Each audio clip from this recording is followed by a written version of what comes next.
Did you know that Vegeta finds out Beerus was the one who authorized to destroy all the Saiyans? In Chapter 69 of the Dragon Ball Super manga, Beerus asks Vegeta how many planets he thinks the Saiyan race has destroyed. Vegeta says that it's hard to put a number on it, and that violence is the only thing his people have known. Racking up sin after sin, once Frieza's army came and conquered the Saiyans, destroying planets became business as usual. Vegeta says that his father's kingdom was practically built on top of countless of deaths, and that ultimately it wasn't really Frieza's fault for the destruction that they caused. Beerus then asks Vegeta if he thinks that the Saiyans deserve to be wiped out, and Vegeta says reluctantly agrees. This pisses Beerus off, and he launches an attack which blows up a nearby planet in seconds. Goku is surprised, and Vegeta asks Beerus what technique did he just use, but suddenly Beerus grabs him by the face and drops him onto the ground.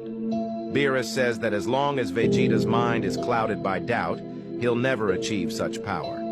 Not only does Vegeta feel guilty about his crimes, but he puts the sins of all the Saiyans on his back as well, Beerus says. Calling him self-centered, Beerus throws Vegeta in the air and proceeds to tell him that the one who suggested to eliminate the Saiyans was none other than him. Vegeta is shocked and doesn't know what to say. Beerus then smiles menacingly and tells him to try, and that he'll obliterate him too. Vegeta then yells in rage and powers up to Super Saiyan Blue, setting the stage for Part 2.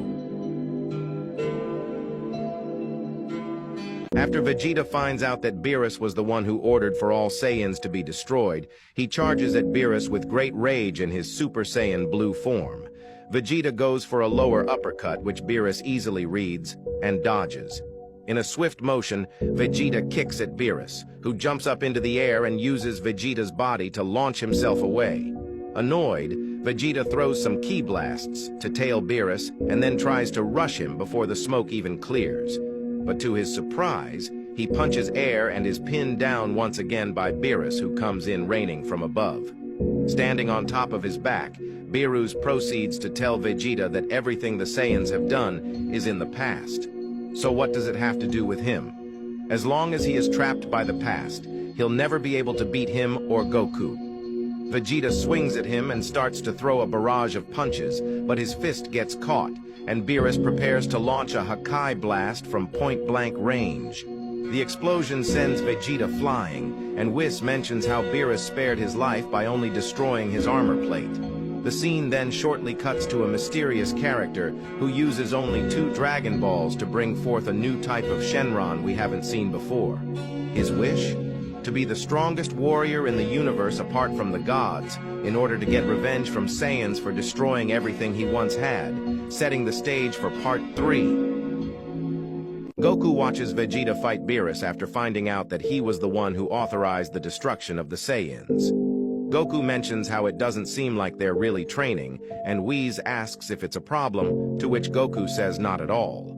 He says that Vegeta is his own man, with his own road ahead of him, and he needs to focus on mastering Ultra Instinct instead.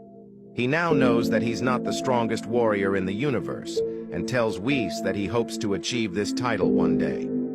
Suddenly, the Oracle Fish walks up from his nap and confirms that the strongest warrior in the universe will soon rise up. After a moment of shock and pause from Goku, Vegeta comes flying in and says that the strongest in the universe is going to be him. He picks up a small pebble and uses Hakai to destroy it, showing that he's already picking up on the technique. He says to Goku that he better watch out, because he'll soon be destroying much larger things. The scene then cuts to Granola again, who now has much longer hair. He lifts up the side of a mountain and uses Hakai to destroy it. Minato, a Namekian elder, hears the loud explosion and walks outside to see Granola staring off into space. He asks him if he stole the Dragon Balls, and Granola confirms that he did. His power is now unrivaled in the universe thanks to the Dragon Balls, and he can now easily take down Frieza. But since he can't find his location on any nearby planet, he's going to have to force information out of some people. After he leaves, the scene cuts back to Whis, who now has a concerned look on his face. He knows about what Granola is doing, and says that this is going to cause some huge problems, setting the stage for Part 5. After Vegeta takes a Hakai blast from Beerus at point-blank range, his body is sent flying into the air, and he drops back down to base form. Goku notices Beerus's signature move and tells Whis that he tried to copy it before, but couldn't figure out how Beerus does it. Whis replies that it's not an easy move to master. Even though Beerus tweaked the move to not fatally injure Vegeta, it still has enough power to take down formidable opponents. Beerus then makes his way over to Vegeta and tells him that his mind is always focused on destruction and nothing else, and that is the reason for there being no limit to his power. He tells Vegeta that he must think in a similar way and needs to destroy the thoughts that haunt him and keep him glued to the past. Whenever the thought of his past sins arises, he needs to destroy them and recreate himself from scratch, because before creation comes destruction. The scene then shifts back to the mysterious warrior who summons Shenron on an unknown planet. His name is Granola, a friend of the Namekians, and when he heard rumors of a new planet finding out about the existence of Dragon Balls, he steals them from a lab while they were investigating what it does.